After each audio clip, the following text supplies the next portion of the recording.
In this video, we'll be going over isomorphic strings. So given two strings S and T, determine if they are isomorphic. Two strings S and T are isomorphic if the characters in S can be replaced to get T. All occurrences of a character must be replaced with another character while preserving the order of characters.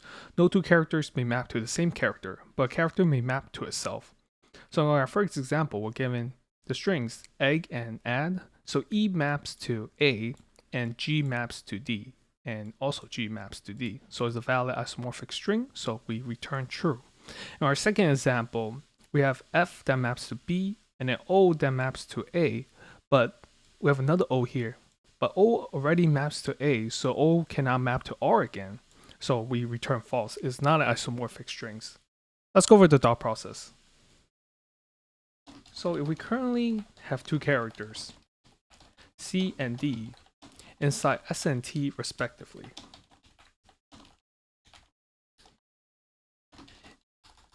If C maps to D, we will need a quick way to check if C maps to D. We can create a hash map where we keep track of C mapping to D. Now, another case we have to handle is that no two characters may map to the same character. This means no two characters can map to the character D. Because there's already character C that maps to D, we cannot have another character that maps to D. We will need a way to check if we already have a character that maps to D. We can create a hash set to keep track of previously seeing D. Now let's go over to pseudocode. So we're going to create two variables. The first one is going to be map. It's going to be hash map to keep track of C mapping to D. And then another one is seen. Keep track of previously seeing D.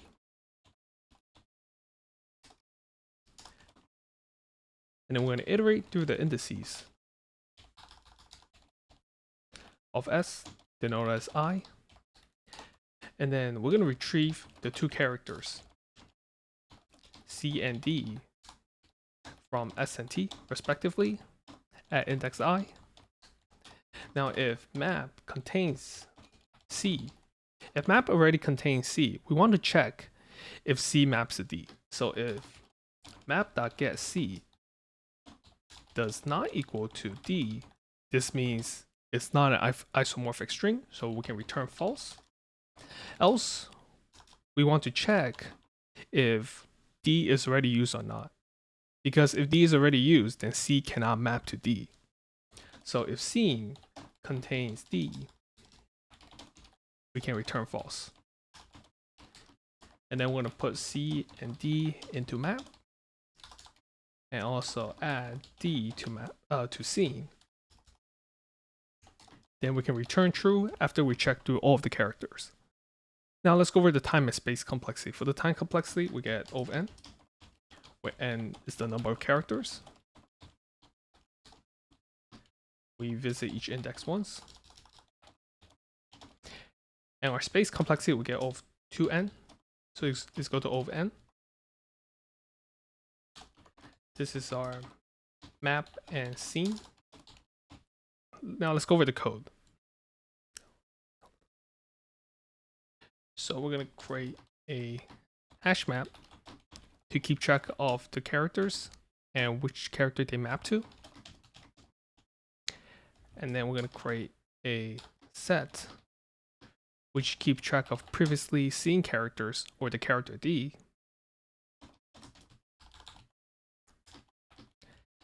Then we're going to iterate through the indices of the input string. And then we're going to retrieve the current two characters, C and D.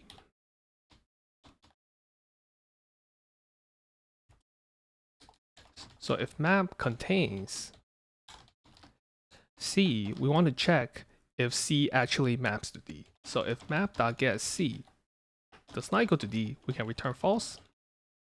Else we want to check if D is already used or not, because no two characters can map to the same character.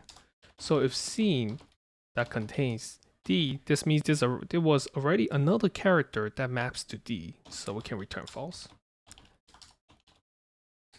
Then want to put C and D into the map, and then want to add D into the set.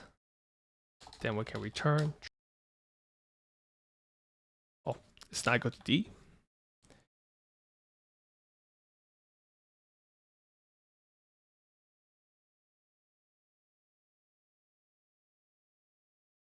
Let me know if you have any questions in the comment section below. Like and subscribe for more videos that will help you pass the technical interview.